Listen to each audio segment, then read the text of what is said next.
आप सभी को आवाज क्लियर है? Yes sir. Yes sir.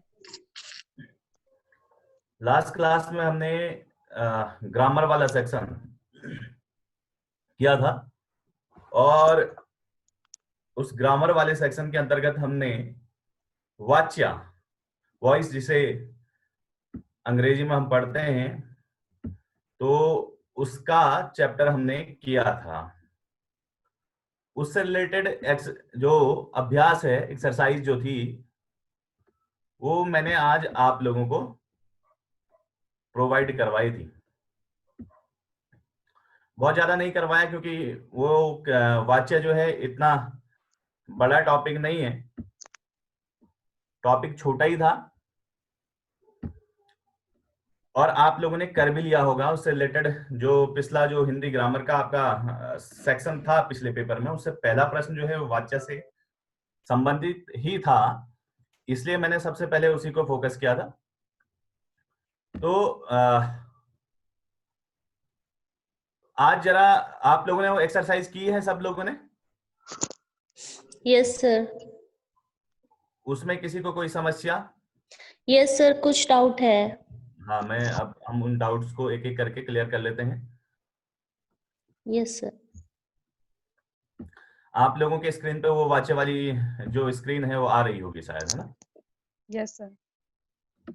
Okay, तो जी एक एक करके जिस जिसका जो जो डाउट है वो अपना डाउट पूछेंगे।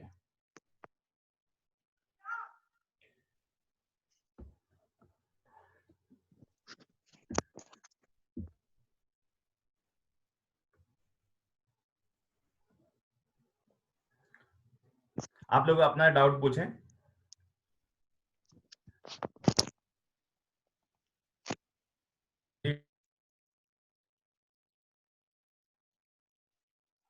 Hello sir.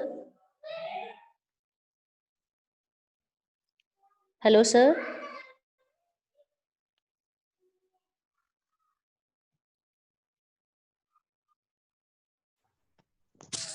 हेलो सर, एक ये इसमें थर्ड सेंटेंस है, पुलिस ने अपराधी को जी पकड़ा। जी, तो सर इसका अपराधी को पुलिस ने पकड़ा होगा या अपराध?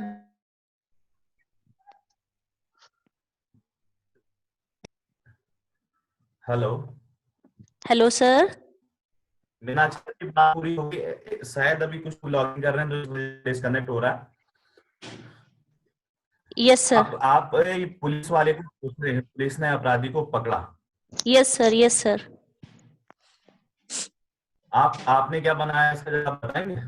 सर मैंने दो बनाए हैं इसके। जी, अपराधी को पुलिस ने पकड़ा, अपराधी पुलिस के द्वारा पकड़ा अपराधी को गया। पुलिस ने पकड़ा। अपराधी, पहला वाला गलत है, यस सर। दूसरा सही है। आपने बनाया पकड़ा है गया। अपराधी को पुलिस द्वारा ओके सर। पकड़ा गया, ये भी हो सकता है। यस।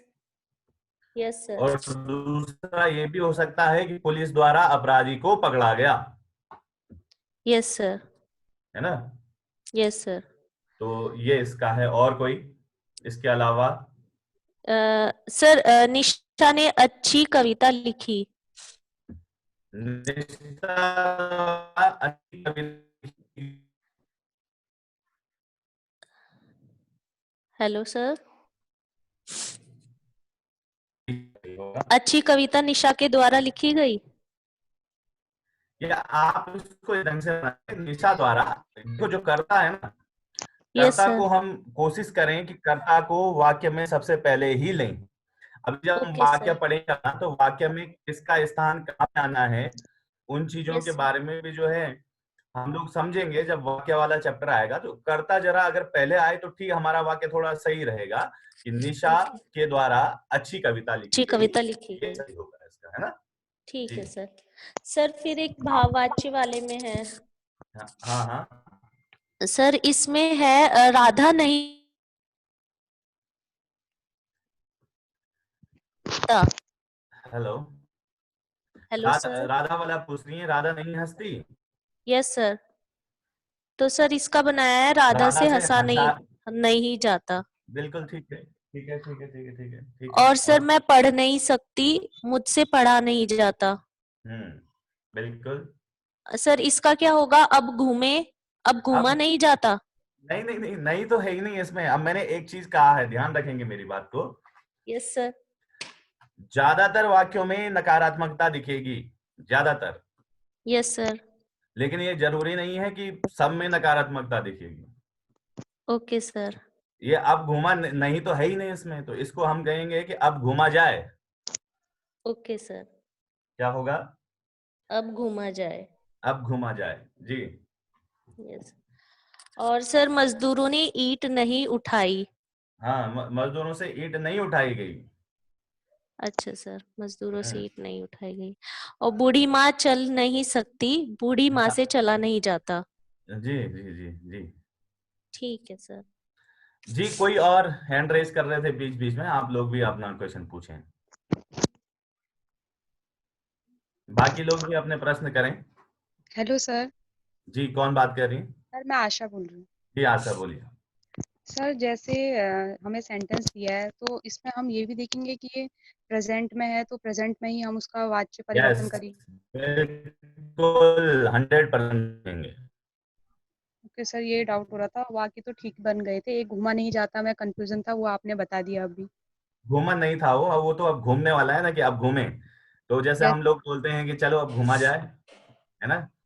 यस तो सर। इस ढंग से उसमें होना है। कोई और? सर कोई और और तो बन डाउट ही आशा? गए थे। नो नो सर, बस यही तो डाउट हो रहे थे। कोई और इसके अलावा प्रश्न पूछना चाहता है तो पूछे। शायद कुछ कुछ लोग लॉगिन नहीं कर पा रहे हैं, पता नहीं क्यों। और ये समस्या उनके नेटवर्क से रिलेटेड होगी। कोई और इससे रिलेटेड कोई क्वेश्चन करना चाहता है?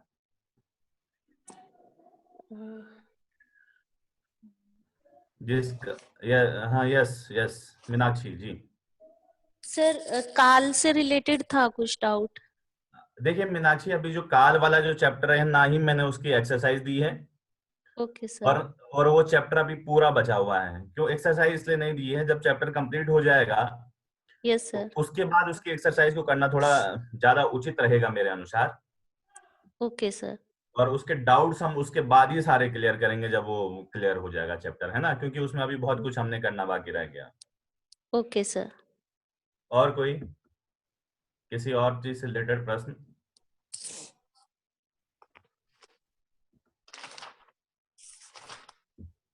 कोई और प्रश्न करना चाह रहा है?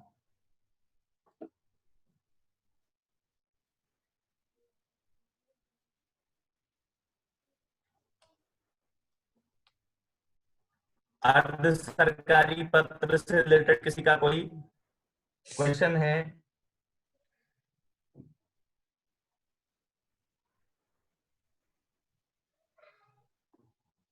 अर्ध सरकारी पत्र से रिलेटेड किसी का कोई और क्वेश्चन है? अर्ध सरकारी पत्र हमने पढ़ा था इससे पहले। अच्छा, इसके अलावा मैंने आपको आज कुछ मुहावरे और लोकोक्तियां भी दी थी।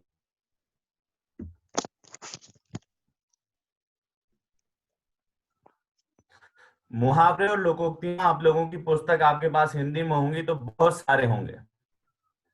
ज्यादातर लोगों के पास मुझे मालूम है ल्यूसेंट होगी, जो हिंदी का एकमात्र प्रमाणिक ग्रंथ है सभी तैयारी करने वालों के लिए।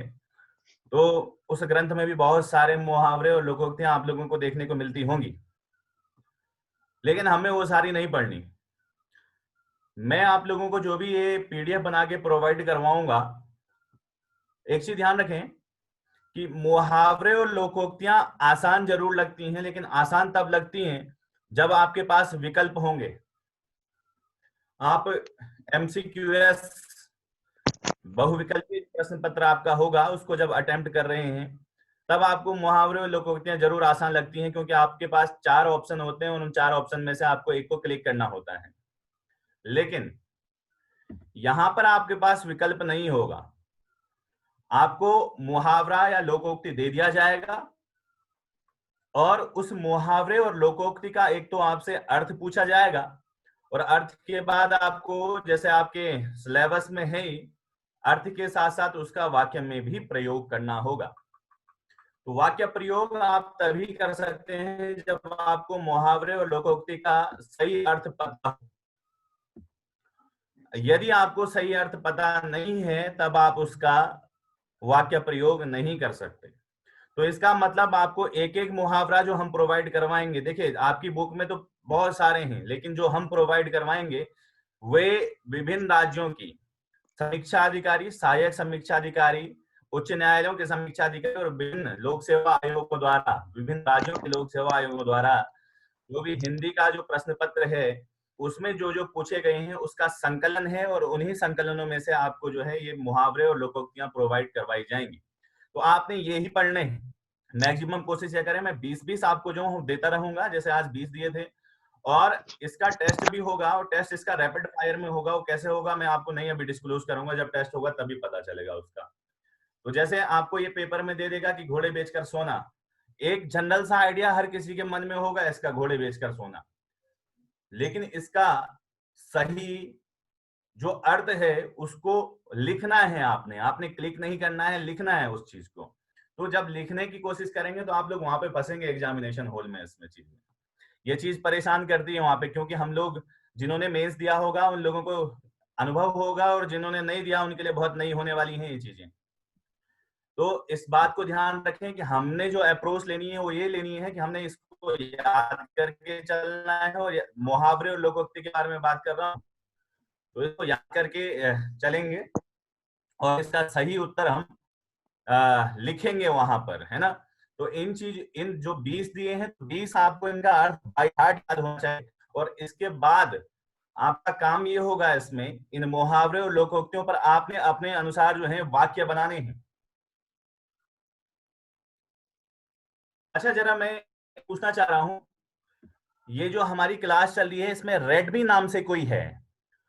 रेडमी, आप अपना नाम बताएंगे, आपके मोबाइल का नाम आ रहा है, आपका अपना नाम नहीं आ रहा, आप कौन है जरा आप कृपया अवगत करवाएं। आप अपना नाम हैंड रेज या अपना अनम्यूट करके जरा आप प्लीज बताएं, क्योंकि सबके नाम विजिबल हो रहे हैं, आपका नाम नहीं दिख रहा है हमें, आपका मोबाइल का नेम आ रहा है, प्लीज।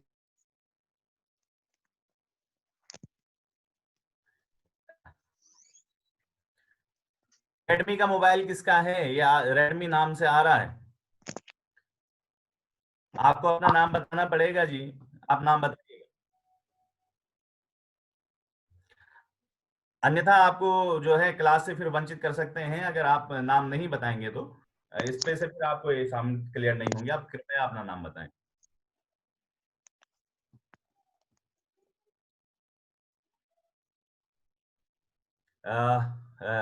Himanshu sir, hello. जी सर। सर ये रेडमी नाम से एक आईडी थी, इसको इसके एक्सेस को हटा दीजिए। बात कर रहे थे तो आपने किस ढंग से जो है इनको लिखना है वहां पे, तो याद कर लीजिएगा। चलिए आज हम अपना अगला लेक्चर स्टार्ट करते हैं। हमारा आज का जो लेक्चर होगा वो फिर से सरकारी पत्र लेखन से संबंधित होगा, और आज का जो हमारा पत्र है वो है कार्यालय आदेश, जिसको हम ऑफिस ऑर्डर कहते हैं, वो हमारा आज का लेक्चर में शामिल होगा।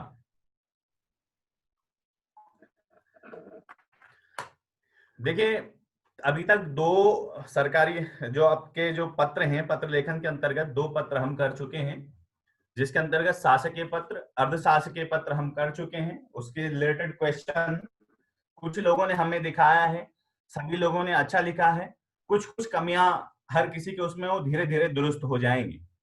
आज कार्यालय आदेश के बारे में बात करते हैं। कार्यालय आदेश यानी ऑफिस ऑर्डर। ये कार्यालय आदेश है क्या? देखिए जो कार्यालय आदेश है ये भी आपका सरकारी ही पत्र है, शासकीय कार्यों से संबंधित ही पत्र है, और शासकीय राजकाज है को संचालित करने के लिए ही प्रयोग में लाया जाता है। कार्यालय आदेश एक, आप ध्यान रखें, कोई एक कार्यालय है कोई एक ऑफिस है, उस ऑफिस से रिलेटेड, उस कार्यालय से संबंधित ही होता है। एक कार्यालय के अंतर्गत अगर हमें उस कार्यालय के जो इंटरनल इंपॉर्टेंस के जो भी इश्यूज हैं किसी ऑफिस से रिलेटेड, फॉर एग्जांपल हो सकता है जिलाधिकारी कार्यालय से संबंधित हो, लोक सूचना कार्यालय से संबंधित हो, या वन विभाग के किसी कार्यालय से संबंधित हो, तो उनसे संबंधित जो महत्वपूर्ण विषय हैं उनके यहाँ कार्यालय आदेश प्रयोग में लाया जाता है।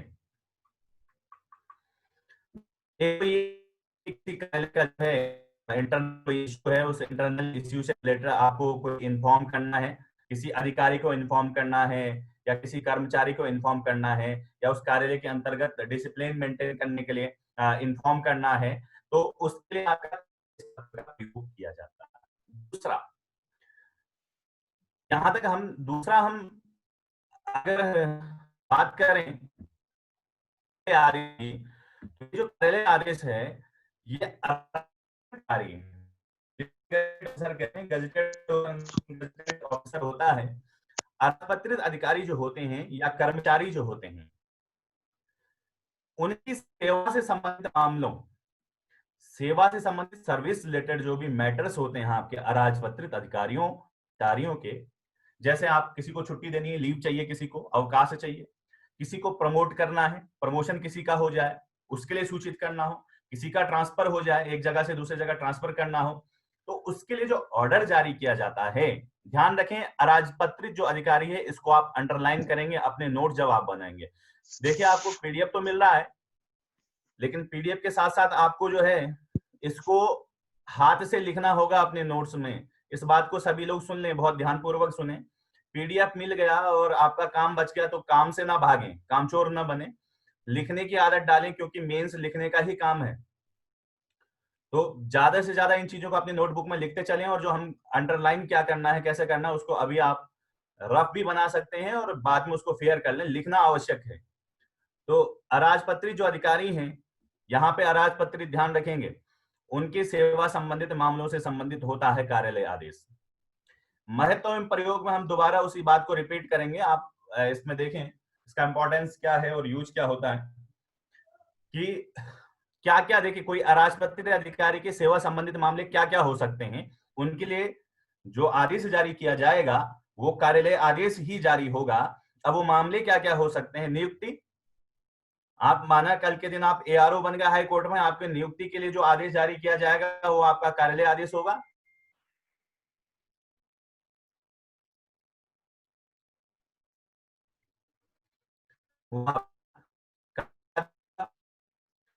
पदोन्नति,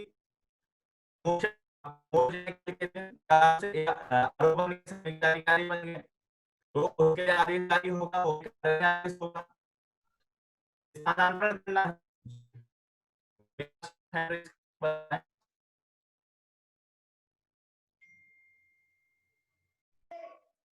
सर वॉइस ब्रेक हो रही है। क्लियर नहीं है voice? No sir voice break हो रही है बहुत ज्यादा। अच्छा हिमांशु सर, ये आवाज सभी के लिए ब्रेक हो रही है, सिर्फ इनके लिए हो रही होगी? सर नहीं, सभी के लिए हो रही थी अभी बीच में, अभी ठीक हो गई है सर। अभी ठीक हो गई है? हाँ अभी ठीक हो गई।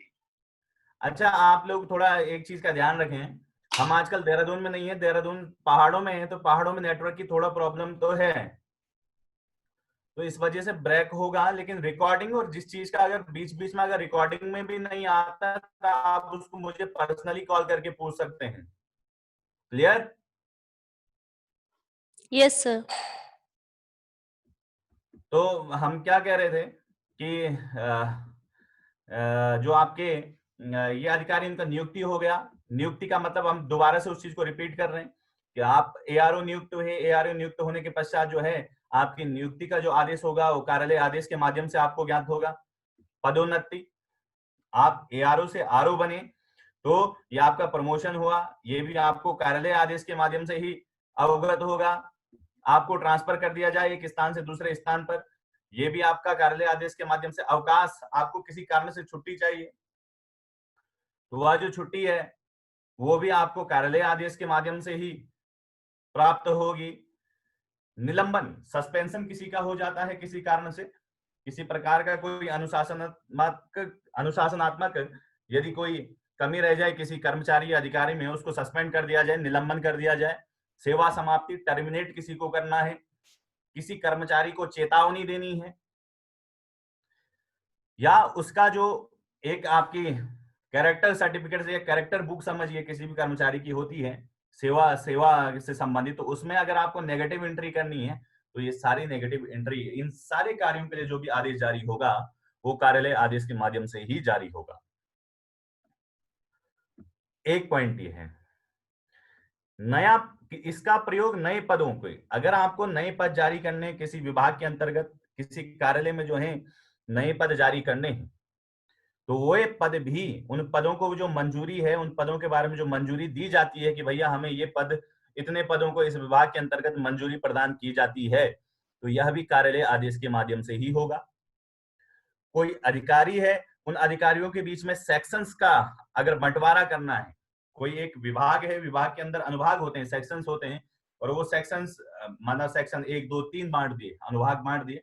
अब माना कोई अधिकारी A B C है और उनको सेक्शन 1 2 3 में डिवाइड करना है, और ये बताना है कि भैया जो A है वो सेक्शन C को संभालेगा, जो B है वो सेक्शन A को संभालेगा। इस ढंग से जो ये आदेश जारी होगा, यह भी कार्यालय आदेश के माध्यम से ही जारी होगा। इस तो आप देख रहे हैं किसी ऑफिस के अंतर्गत जो भी कार्य संपन्न हो रहे हैं, उन कार्यों के लिए जो भी आदेश जारी होंगे, उसके लिए जिस हम शासकीय पत्र का या सरकारी गवर्नमेंट और जिस पत्र का प्रयोग करते हैं, वो पत्र आपका कार्यालय आदेश होगा। अब थोड़ा इसकी विशेषताओं पे आ जाएं, जो आपको बहुत ज्यादा ध्यान रखनी है जब आप पत्र लिख रहे हैं, क्योंकि पत्र हर कोई लिखेगा, लेकिन विशेषताओं को ध्यान में रखते हुए अगर आप पत्र लिखेंगे तो आपको अच्छा अंक प्राप्त होगा। पहला है कार्यालय की सीमा। जो ये कार्यालय आदेश हम एक कार्यालय से रिलेटेड होगा, तो माना हम एक कार्यालय से दूसरे कार्यालय के बीच में संवाद स्थापित कर रहे हैं, वहां पे कार्यालय आदेश का प्रयोग नहीं होगा। ये एक ही ऑफिस के अंतर्गत जिलाधिकारी कार्यालय है, और जिलाधिकारी के अंतर्गत कार्यालय के अंतर्गत उसके उप कार्यालय भी हो सकते हैं। उनके बीच में जो पत्राचार होगा, या कोई एक कार्यालय है, उस कार्यालय के क्षेत्रीय कार्यालय हैं, उप कार्यालय हैं, उनके बीच में जो पत्राचार है, देखिए कोई कार्यालय और उसके क्षेत्रीय कार्यालय हो सकते हैं, रीजनल ऑफिसेज हो सकते हैं, तो वो उस कार्यालय के ही क्षेत्रीय कार्यालय हैं, तो उसको उन कार्यालय की ही सीमा में माना जाएगा। वो अलग कार्यालय नहीं है, वो एक कार्यालय के क्षेत्रीय कार्यालय हैं, तो उनके मध्य हो सकता है। लेकिन माना हम अगर कहें गृह विभाग से संबंधित कोई कार्यालय है, या आप बहुत आसान आप लोगों को कर दूं, जिलाधिकारी देहरादून का कार्यालय है, तो जिलाधिकारी देहरादून के कार्यालय के अंदर उसके सब डिवीजन भी होंगे, उन कार्यालयों से संबंधित जो आदेश होंगे वो भी कार्यालय के माध्यम से। लेकिन ऐसा नहीं होगा कि जिलाधिकारी देहरादून से और जिलाधिकारी उत्तरकाशी के मध्य पत्र का अगर संप्रेषण किया जाए तो कार्यालय आदेश के माध्यम से नहीं होगा। वहां पे हम शासकीय पत्र जो हमने सबसे पहले पढ़ा था उसका यूज करेंगे, या फिर रिमाइंड करवाना है तो अर्ध शासकीय पत्र का यूज करेंगे, वो व्यक्ति से व्यक्ति हो जाएगा। तो ध्यान रखें, एक कार्यालय की सीमा तक ही होगा, पहला पॉइंट, इसको बहुत ध्यान रखेंगे। जब आप पत्र लिखेंगे तो इन्हीं विशेषताओं के अंतर्गत, इन्हीं के अंतर्गत आप जो है अपने पत्र को लिखेंगे। भाषा आदेशात्मक होगी। आपको पत्र के नाम से ही पता चल रहा है कि ये जो पत्र है ये आदेश है, तो इसकी जो लैंग्वेज है वो ऑर्डर जैसी होगी कि भैया ये किया जाए, ये सुनिश्चित किया जाए, ऐसा करना होगा। ऑर्डर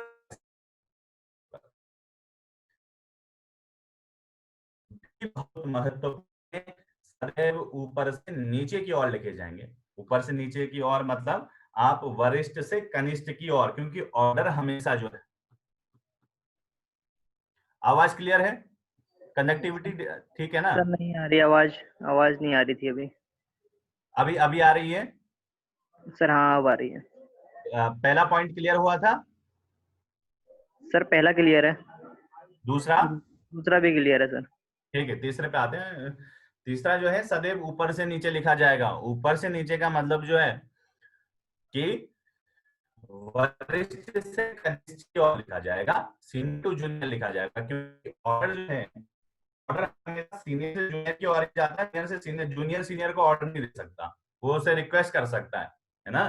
तो ये हमेशा ऊपर से नीचे भाषा एवं राज्य की वैकल्पिक राजभाषा में लिखे जाते हैं, है ना। ऑफिशियल लैंग्वेज यानी राजभाषा हमारी जो है, हमारे संविधान का जो अनुच्छेद 353 है उसके अनुसार हमारी राजभाषा हिंदी है। तो या तो हिंदी में ही लिखा जाएगा, या तो राज्यों की अपनी वैकल्पिक भाषाएं होती हैं, वैकल्पिक राजभाषा, कहीं तमिल होगी, कहीं तेलुगु होगी, है ना। तो उनमें लिखे जाएंगे पत्र, इसकी इसमें अनिवार्यता है। आपको और हमको गढ़वाली, कुमाऊनी, जौनसारी में अगर संवाद स्थापित करना, ऐसे काम नहीं चलेगा। इसमें इसमें सिर्फ आप ऑफिशियल लैंग्वेज का यूज करेंगे। ऑफिशियल लैंग्वेज का मतलब या तो आपकी हिंदी, बाकी स्टेट हमारे इंडिया की जो है ऑफिशियल लैंग्वेज है, या फिर हम अपने राज्य की जो उस राज्य में आपकी वैकल्पिक राजभाषा है उसका ही प्रयोग इसमें किया जाएगा, किसी और भाषा का इसमें प्रयोग नहीं होगा। अन्य पुरुष शैली में लिखे जाएंगे, बातें आपको सहजता से समझ में आती होंगी। अन्य पुरुष का मतलब देखिए, 3 पुरुष हिंदी में होते हैं जब हम सर्वनाम की बात करते हैं, तो उत्तम पुरुष, मध्यम पुरुष एवं अन्य पुरुष। तो उत्तम पुरुष का मतलब जिसको हम अपने लिए भी यूज करते हैं। अन्य पुरुष का मतलब जिससे हम बात कर रहे हैं, जैसे आप, तुम, है ना। तो ये आपका मध्यम पुरुष हो गया, आप, तुम वगैरह, ये मध्यम पुरुष। अन्य पुरुष वे उनके इत्यादि, यानी थर्ड पर्सन जो लैंग्वेज होगी। हम ऐसा नहीं कहेंगे, माना हम किसी एबीसी अधिकारी का सस्पेंड कर रहे हैं, सस्पेंशन पे न जाए, चलो नियुक्ति कर रहे हैं किसी एबीसी की किसी पद पर, तो नियुक्ति के लिए हम उसको लिख रहे हैं कि श्री एबीसी जी, हम आपको जो है इस पद पर नियुक्त करते हैं, हम आपको समीक्षा अधिकारी के पद पर नियुक्त करते हैं। तो ये आप जो है ना, ये आप मध्यम पुरुष में हो गया है। और हमारा विशेषता क्या कह रही है कि अन्य पुरुष में होना चाहिए। तो अन्य पुरुष में कैसे लिखा जाएगा कि श्री एबीसी को समीक्षा अधिकारी के पद पर नियुक्त किया जाता है। हमने आप, तुम, उसके साथ आत्मीयता नहीं बनाई यहाँ पर। अन्य पुरुष में श्री एबीसी जो अभी नियुक्त हुए हैं, उन्हें यानी अन्य पुरुष सर्वनाम श्री एबीसी जिनका अभी है, उनको समीक्षा अधिकारी के पद पर नियुक्त किया जाता है। इस ढंग से हम इसको लिखेंगे। आप, तुम मध्यम पुरुष में इसमें नहीं आएंगे। आप थर्ड पुरुष जो आपका अन्य पुरुष होता है उसमें आपको लिखना है, इस अन्य पुरुष शैली में होगी। ये चीज ध्यान रखें, कार्यालय आदेश में आपको अपनी बात बहुत शॉर्ट में लिखनी है।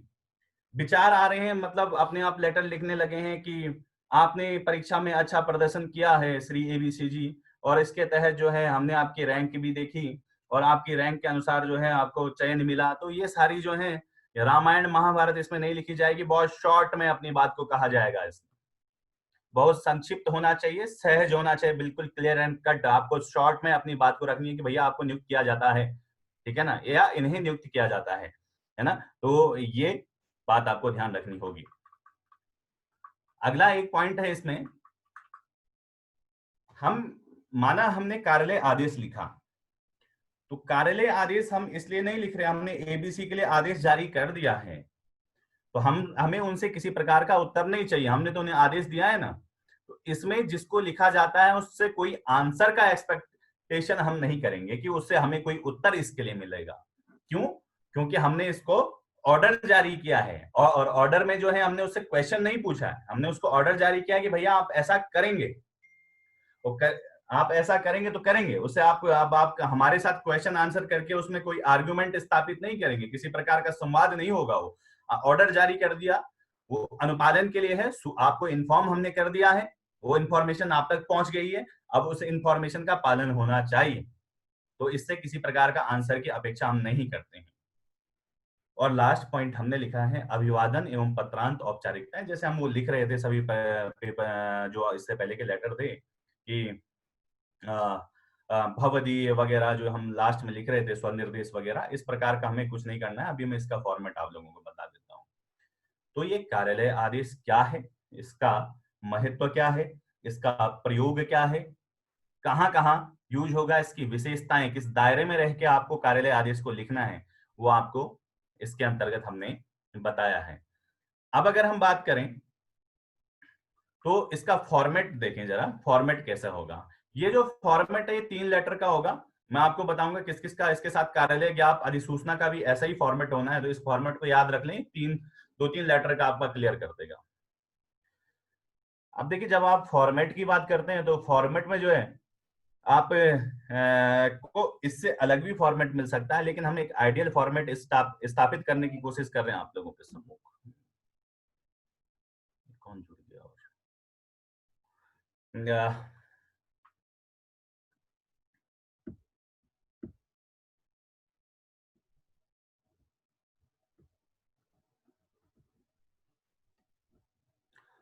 ये फॉर्मेट आप लोग देखें कार्यालय आदेश में, कार्यालय का नाम और पता सबसे ऊपर, जिस कार्यालय से आदेश जारी किया जा रहा है उसका नाम ऊपर लिखा जाएगा, उसके बाद उसका नाम पता।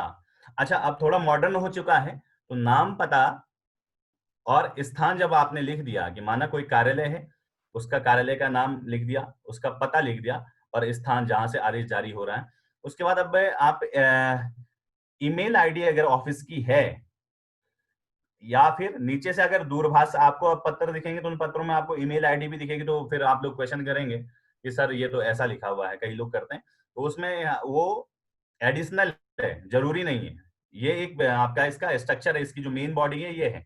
उसके अगर ईमेल आईडी नहीं है तो चलेगा, लेकिन अगर आप ईमेल आईडी जोड़ना चाहते हैं तो जोड़ सकते हैं। कोई ऑफिस है उसकी ईमेल आईडी आप लिख सकते हैं, क्योंकि धीरे धीरे जो है तकनीकी रूप से हमारे कार्यालय जो हैं वो सशक्त हो रहे हैं और तकनीकी रूप से ही उनका कार्य संचालन हो रहा है। तो अब इन चीजों का प्रयोग, कंप्यूटर या इंटरनेट, इन चीजों का यूज हो रहा है। तो आप ईमेल आईडी वगैरह स्थान लिख दिया तो उसके नीचे आप उसकी सीधे ईमेल आईडी नहीं है तो आप .. ये gmail.com है, yahoo.com, जो भी आप hotmail.com के अनुसार लिखना चाहें आप लिख सकते हैं। आईडी लिखने की कोई आवश्यकता नहीं, अपनी आईडी मत लिख देना या कोई फर्जी आईडी बना के मत लिख देना, क्योंकि आप फॉर्मेट बना रहे हैं, कोई आपको इस ढंग से नहीं है। वो लिख सकते हैं या फिर उसका मोबाइल नंबर भी आप लिख सकते हैं। ये आपको जो लेटर होंगे अभी दूंगा भी, लिखाऊंगा भी, उनमें आपको मिलेगा। ओके, और उसके बाद जो होगा कार्यालय का नाम, पता, स्थान आपने लिखा। अच्छा, एक चीज और हो सकती है इसमें फॉर्मेट में, आपको देखो एक कार्यालय आदेश संख्या हमने इसी के नीचे लिख दी है, ठीक है ना, और उसके नीचे दिनांक कर दिया है। अब कुछ लोगों ने मुझे पत्र पहले भी दिखाए हैं कि सर इसमें ऐसा क्यों लिखा गया, तो मैं आपको फिर से वो चीज भी क्लियर कर देता हूँ कि कोई ऑफिस वाला जो है वो सरकारी काम हो रहे हैं, तो सरकारी काम जो है वहां पे पैड बने हुए हैं, उससे आदेश जारी हो रहे हैं, है ना, तो पैड में जो छपा है उसके अनुसार। लेकिन हमको आइडियल फॉर्मेट स्थापित करना, देखिए ये लिख दिया ना, स्थान, कार्यालय का नाम, पता और स्थान। उसके बाद ये जो कार्यालय आदेश संख्या आपने माना ये ऊपर लिख दिया, उसके बाद यहां पे लिखा जा सकता है किसी पत्र में कार्यालय आदेश संख्या, उसके आगे दिनांक, ये सीधी लाइन में, मतलब रो में, ऐसे इस ढंग से सीधा लिखा जा सकता है एक रो में, ठीक है ना, हॉरिजॉन्टली उसको लिखा जा सकता है, किसी पत्र में ऐसा मिल सकता है। लेकिन मैं आप लोगों से एक बात कहूं, ये जो आपको फॉर्मेट मिल रहा है, ये फॉर्मेट आप लोग इसको यूज कर सकते हो, इसमें आपका किसी प्रकार का कोई नंबर नहीं कटना। बहुत सारे फॉर्मेट मत देखिए, है ना, अलग अलग स्टेट के फॉर्मेट देखोगे तो कुछ ना कुछ आपको चेंजेस मिलेंगे। ये भी है कि ऑफिस के फॉर्मेट में भी आपको कहीं ना कहीं मिलेगा चेंज, लेकिन आइडियल फॉर्मेट अगर हमें देखना है तो इस चीज पे जरा जो आपको बता रहा हूँ इसको जरूर लिखेंगे। फिर जब ये हो गया, कार्यालय का नाम और पता लिख दिया, स्थान लिख दिया, कार्यालय आदेश संख्या लिख दिया। इस कार्यालय आदेश संख्या को जरूरी नहीं है कि कार्यालय आदेश संख्या लिखेगा, वो पत्र संख्या भी लिख सकता है इसको। लेकिन क्योंकि आप विद्यार्थी हैं, आप किसी ऑफिस में कर्मचारी नहीं है अभी, है ना, तो आपको ज्यादा से ज्यादा कोशिश करें कि हम अपनी ओर से आइडियल फॉर्मेट दिखाएं, है ना, और डेट डाल दी। उसके बाद अगला जो चरण होगा वो कार्यालय आदेश लिखा जाएगा सीधे। कार्यालय आदेश लिखने के पश्चात आप इसको अंडरलाइन कर दें, अंडरलाइन करना होगा। उसके बाद इससे पहले वाले जो पत्र थे, उन पत्रों में हमने देखा था कि महोदय लिखने के पश्चात आपसे निवेदन करना है, यह कहने का निर्देश प्राप्त, कुछ नहीं करना। कार्यालय आदेश लिखा, उसको अंडरलाइन किया, और अंडरलाइन करने के बाद सीधे अपना पहला पॉइंट प्रारंभ कर दिया। पहला पॉइंट खत्म होने के बाद फुल स्टॉप, दूसरा पॉइंट से नंबरिंग जरूर लगेगी, ये हर किसी पत्र में ध्यान रखना है। दूसरा पॉइंट खत्म, हस्ताक्षर किसका, जिस कार्यालय के जिस अधिकारी की ओर से पत्र आदेश जारी किया जा रहा है उसका हस्ताक्षर होगा, उसका नाम और पदनाम। फिर अब कुछ लोगों के जो पत्र लिखे हैं बहुत अच्छे लिखे हुए हैं, लेकिन पृष्ठांकन नहीं कर रहे हैं। पृष्ठांकन हमने कईयों को लिखा कि पृष्ठांकन जरूर करें। पृष्ठांकन का मतलब यह है जी, जो लास्ट में आप यहाँ पे लिखते हैं पत्र संख्या दिनांक, ये जो लिखते हैं इसी को पृष्ठांकन कहते हैं। तो हमने यहाँ पे लिखा है कार्यालय आदेश संख्या दिनांक। जरूरी नहीं ये दिनांक कौन सी होगी, जो ऊपर दिनांक पड़ी होगी यहाँ पर वही दिनांक यहाँ पे लिखी जानी है, कोई और दिनांक नहीं लिखी जाएगी। तो इसको आप दिनांक ना भी लिखना चाहें तो इसके स्थान पर तद दिनांक भी लिख सकते हैं, या दिनांक लिख के उपरोक्तानुसार भी लिख सकते हैं। तद दिनांक भी लिखा जा सकता है, तद दिनांक का मतलब वही दिनांक, और दिनांक उपरोक्तानुसार मतलब ऊपर दिनांक, या फिर आप दिनांक भी लिख सकते हैं और ये लिखा। प्रतिलिपि यदि भेजने की आवश्यकता है इसमें भी प्रतिलिपि जाएगी। कैसे जाएगी अभी हम आपको जो है इसमें बताएंगे कि कैसे प्रतिलिपि किस किस को जा सकती है। ठीक है, प्रतिलिपि में कुछ लोग कह रहे थे कि प्रतिलिपि में क्या लिखना है, कितने पॉइंट हो सकते हैं। जरूरी नहीं 1 2 लिख के हमने छोड़ दिया है, ये इसका फॉर्मेट है, लिख दिया आज्ञा से। ये वाला काम जो है बाबू ने करना है, तो ये बाबू किसकी आज्ञा से कर रहा है, बाबू मतलब आप लोग भी जो समीक्षा अधिकारी हैं आप लोग भी बाबू लोग बनेंगे, तो ये बाबू आपका काम है जी। तो ये आज्ञा जो आपको होगी ये इसकी होगी, ये कोई सचिव है या कोई है, इसका ही हस्ताक्षर यहाँ पे होगा, नाम पद नाम यहाँ पे लिखा जाएगा। तो ये आपका कार्यालय आदेश हुआ। अब इसके जो प्रश्न हैं उन प्रश्नों को दिखाने से पहले आपके क्वेश्चन हो जाएं। चलिए अपने अपने क्वेश्चन आप लोग पूछिए, हैंड रेज करके जो डाउट है उसको पूछिएगा जी, एक एक करके पूछें जरूर।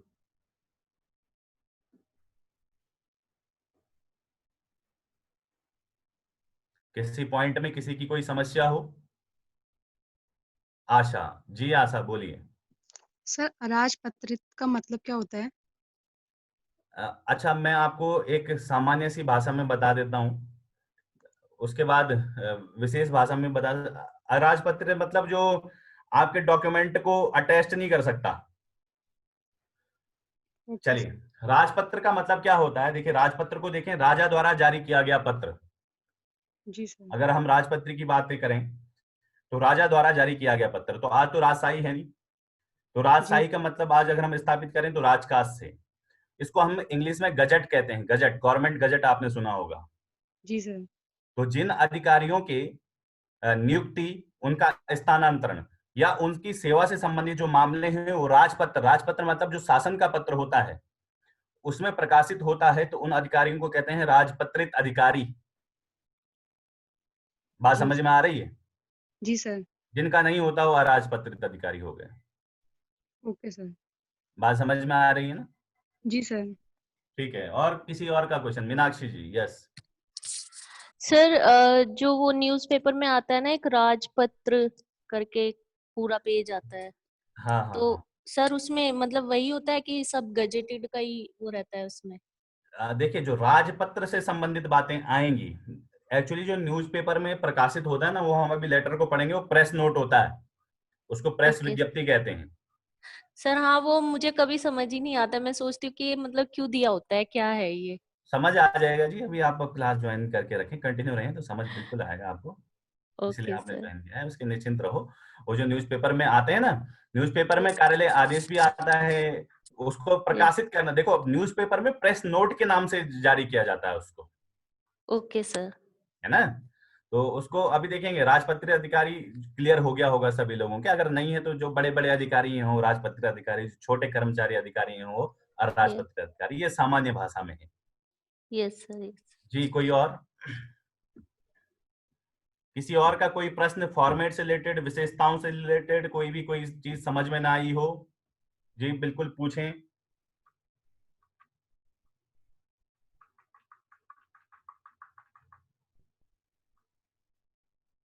चलो अभी पूछ नहीं रहे हैं तो अब जो है अब पूछेंगे। इसके बाद आज से हम एक नया तरीका शुरू कर रहे हैं, मैं आप लोगों को लेटर देता हूं तो जब जिसकी मर्जी आती है, एक एक दिन बाद, दो दिन बाद तो मुझे भेजते रहते हैं, और फिर मैं चेक भी नहीं करता।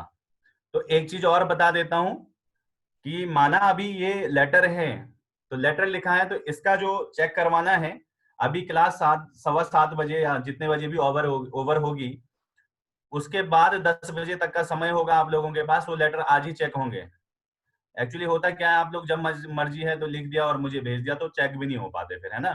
तो थोड़ा हम भी अपने इसमें अनुशासन स्थापित करें और समय के अंदर जो है उन पत्रों को लिखें। लेकिन एक और तरीका भी यह है कि मैंने कुछ क्वेश्चन लिखे हैं, 2 क्वेश्चन हैं, इसके अलावा भी बहुत सारे क्वेश्चन आपको दूंगा।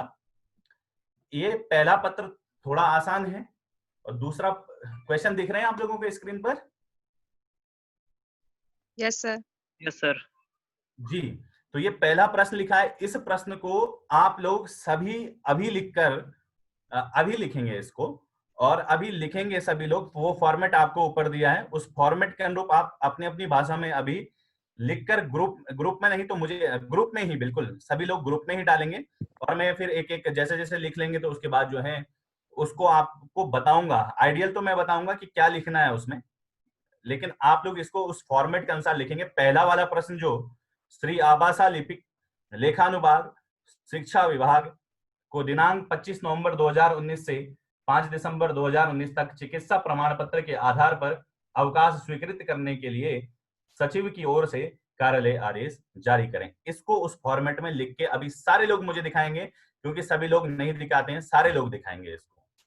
आपका टाइम अभी स्टार्ट होता है, और आपको इसके लिए मैं जो टाइम दे रहा हूं, जो 58 अभी 6:58 आप लोगों की घड़ी पे हो रहा है, तो 7:08 पर 8 मिनट पर आप लोग तक इसको अभी मुझे दिखा दें प्लीज। सभी लोग अभी लिखना स्टार्ट करें, सभी लोग लिखिए।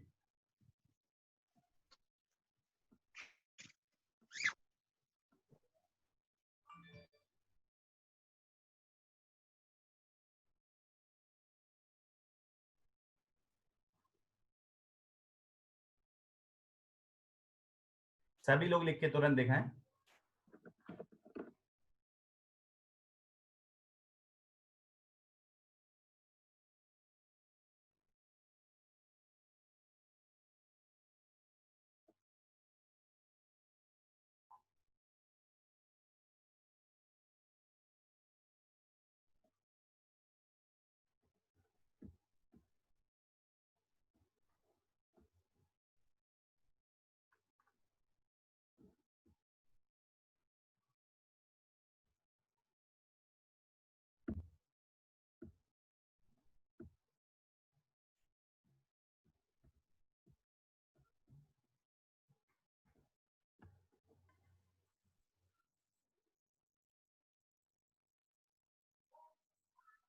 सर एक बार फॉर्मेट दिखा दीजिए।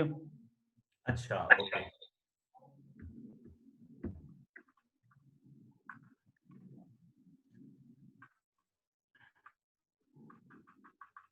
ये आपकी स्क्रीन पर फॉर्मेट।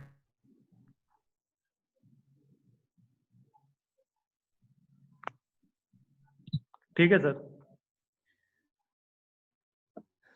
बाकी सभी लोग जो हैं अपना काम करते रहें। जरा गौरव चंद जी, आप कुछ लोग नए हैं तो मैं रिकॉग्नाइज नहीं कर पा रहा हूं कि कौन है नहीं है। गौरव चंद, क्या आप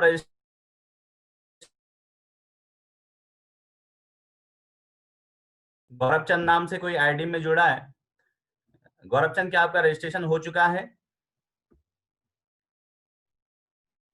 बाकी लोग अपना काम करते रहें। गौरव चंद या रेखा चंद? नहीं, कोई गौरव चंद नाम से कोई